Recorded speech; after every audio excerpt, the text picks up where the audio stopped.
Welcome to the Ecom Logistics Podcast, your go-to for e-commerce logistics insights, trends, successes, and lessons from the leaders and innovators in our space. Jason, I think the most appropriate way for us to start our discussion would be to learn about your 19 years at Amazon. That must have been quite a journey. So if you can tell our audience a little bit about what that was like and what are some of the lessons that you brought with you as you're building and have been building Shipyum? So I was a technologist out of school, went to Amazon because working on like really low-level computer sciencey stuff, pilers and operating systems. I got a recruiter call from Amazon and went on a bit of a whim. I need to get on this internet train effectively, and got placed into what was at the time called fulfillment distribution center systems or fulfillment center systems, right? And we were working on effectively the stuff that lives inside buildings to pick, pack, ship, sort, labor management, all the stuff that goes along with that. I did that for 10 years, started cutting my teeth in management. I went over and helped launch Fulfilled by Amazon in 2009, 2010. Then 2010, I took over the beginnings of what eventually became what we called SCOT, or Supply Chain Optimization Technology, to Amazon. And it was almost pieced together at the time, but what it was started to form. It was things like demand forecasting, inventory positioning, lane optimization, delivery promise, right? All of these decisions that kind of happen inside of a supply chain. And just from a couple market level factors or zeitgeist level factors, there was two things going on. One, Prime had launched in 2008, 2009. What my job effectively became was, how do you make Prime a cost-effective reality? The second factor was, it was around the time that data science was starting to form in the industry, right? Facebook was using it for ad targeting, and that whole machine learning culture was starting to form. I had operations research scientists on my team, and really a lot of what we got on the early success was really combining traditional operations research with how do you apply machine learning to it. I left Amazon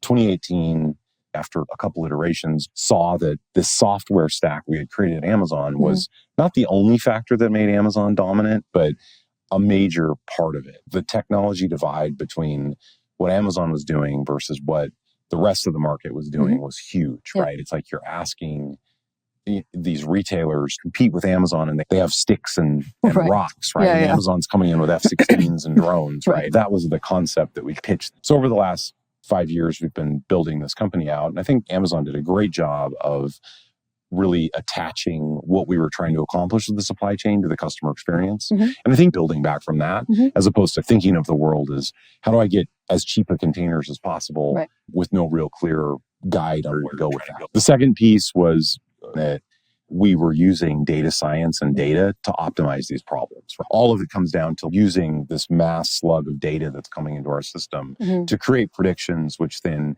if you do a good job making those decisions, you get better outcomes on the back end, whether it's speed, costs, et cetera. I think the last piece, which I classify as automation, at Amazon, we had this really strong sense of, let's turn the world into a math problem and let's put this stuff into the machines to make these decisions in a repeatable way. I think, first of all, it really starts to free people up for more strategic discussions. So that's a big piece of it. The second thing is, it really forces you to codify what are you trying to accomplish, right? And those three things have been the anchor, along with the fact that as an organization, we've really drawn from the learnings at Amazon. We always thought of it as there was almost this flywheel created where the customer experience was ultimately driving increased revenue in the organization. And that was feeding back to what's happening in operations, and operations could use that information to continue to save money and improve. And then that flywheel gets created, right? Understanding at this fine grain level what's going on with your supply chain is something that's largely missing in the industry, right? You have to have this understanding and this predictability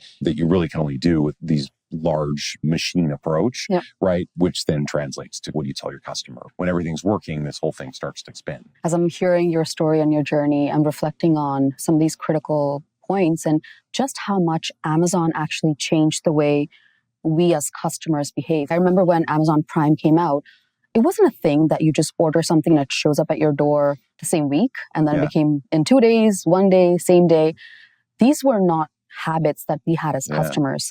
I think also in terms of just loyalty, I think Prime was and is the most impactful and the biggest success when it comes to loyalty programs, because anyone, and I don't remember the exact stats, but I remember I was probably one of the first ones to subscribe to it because I'm like, I want free deliveries.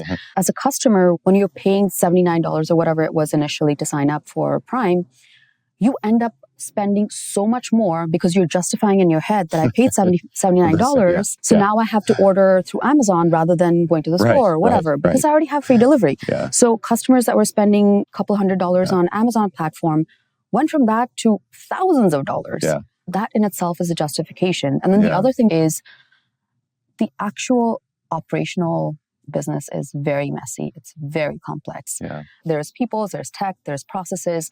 Everything has to come together. And there's a lot of investment required, which I think Amazon has done such a good job of building over time and making sure that those principles of customer centricity are behind all of it.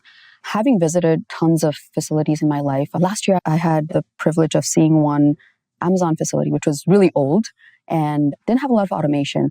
They had 45 miles of conveyors inside the building. This facility was impeccable. It just ran so well because people understood the processes. They knew exactly what to do at what time. There were backups for each other. Anything that went wrong, it was humming like a machine. There's magic to just the way Amazonians work, and customer centricity is definitely a part of it. But there's also just a way to approach how do you solve problems, right? How do you think about constantly improving, innovating? Thanks for listening to the Ecom Logistics podcast.